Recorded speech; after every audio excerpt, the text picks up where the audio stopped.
Sir, ഞങ്ങളുടെ മുൻഗണന ഈ നാട്ടിലെ സാധാരണ മനുഷ്യരാണ്. അവരുടെ ജീവിത സുരക്ഷയാണ്. ഞങ്ങൾ പ്രവർത്തിക്കുന്നത് അവരുടെ ദുരിതമകറ്റാനാണ്. സർ, ജാതിയുടെയും മതത്തിൻ്റെയും സങ്കുചിത ചിന്തകളുടെയും പക്ഷത്തല്ല, മനുഷ്യൻ്റെ പക്ഷത്താണ് സർ ഞങ്ങൾ. വർഗീയ ശക്തികൾ ഉയർത്തിയ ആക്രമണങ്ങളെയും പ്രചരിപ്പിച്ച അസത്യങ്ങളെയും നേരിട്ട് മുന്നേറി വന്നവരാണ് ഞങ്ങൾ. സർ, മതമാണ് മതമാണ് മതമാണ് പ്രശ്നം എന്നതല്ല ഞങ്ങളെ നയിക്കുന്ന മുദ്രാവാക്യം. അത് മതമല്ല മതമല്ല മതമല്ല പ്രശ്നം, എരിയുന്ന വയറിലെ തീയാണ് പ്രശ്നം എന്നതാണ് സർ.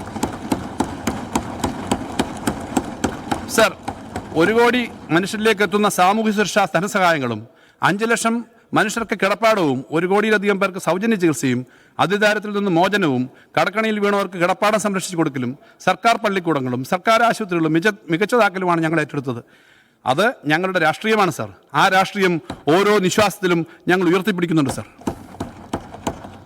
സർ, കേരളത്തെ നടുക്കിയ മുണ്ടക്കൈ ചൂരൽമല ദുരന്തത്തിൻ്റെ പുനരധിവാസ പ്രവർത്തനങ്ങൾ നാം ഏറ്റവും മികച്ച രീതിയിൽ ഏറ്റെടുത്തിരിക്കുകയാണ്. മരണപ്പെട്ടവരുടെ ആശ്രിതർക്കും ദുരന്തബാധിതർക്കും പ്രതിമാസ ധനസഹായം ചികിത്സാ സഹായവും നൽകിയും വാടക നൽകുന്നതിനൊപ്പം മാതൃകാപരമായ ഒരു ടൗൺഷിപ്പ് പദ്ധതി പൂർത്തീകരണത്തിലേക്ക് അടുക്കുകയാണ്. സർ, കൽപ്പറ്റ എൽസ്റ്റൺ എസ്റ്റേറ്റിൽ 410 വീടുകളുടെ നിർമ്മാണം പുരോഗമിക്കുകയാണ്. റോഡും ഡ്രെയിനേജുകളും പൊതുജനാരോഗ്യ കേന്ദ്രവും മാർക്കറ്റും കമ്മ്യൂണിറ്റി സെൻ്ററും ഓപ്പൺ തിയേറ്ററും അങ്കണവാടിയും മലിനജല സംസ്കരണ പ്ലാന്റും കളിസ്ഥലങ്ങളും ഉൾപ്പെട്ട ആസൂത്രിതമായ ഒരു ടൗൺഷിപ്പാണ് തയ്യാറാക്കുന്നത്. നാടൊന്നാകെ ഈ പുനർനിർമ്മാണ പദ്ധതിയിൽ സർക്കാരിനൊപ്പമുണ്ട്. വയനാട്ടിലെ ദുരന്തബാധിതരുടെ പുനരധിവാസം സമയബന്ധിതമായി പൂർത്തിയാക്കും എന്ന പ്രഖ്യാപനം കഴിഞ്ഞ ബജറ്റിൽ നടത്തിയിരുന്നു.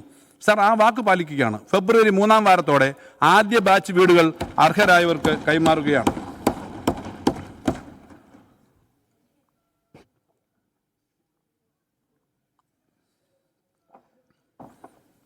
സർ, ക്ഷേമവും പുനരധിവാസവും മാത്രമല്ല നാടിൻ്റെ മുഖച്ഛായ മാറ്റുന്ന വികസന പദ്ധതികളും യഥാർത്ഥമാക്കിയാണ് 2ാം പിണറായി സർക്കാർ കാലാവധി പൂർത്തിയാക്കുന്നത്.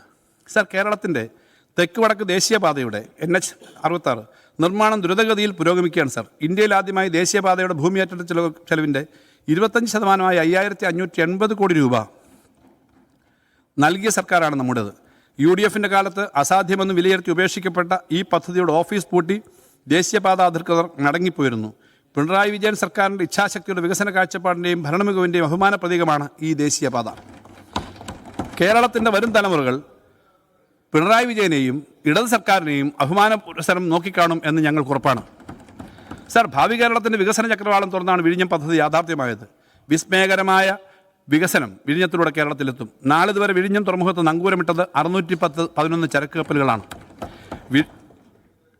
വിഴിഞ്ഞത്ത് നടന്ന ചരക്ക് നീക്കമാകട്ടെ 13.14 ലക്ഷം എണ്ണം TEU കണ്ടെയ്നറുകളുടേതും.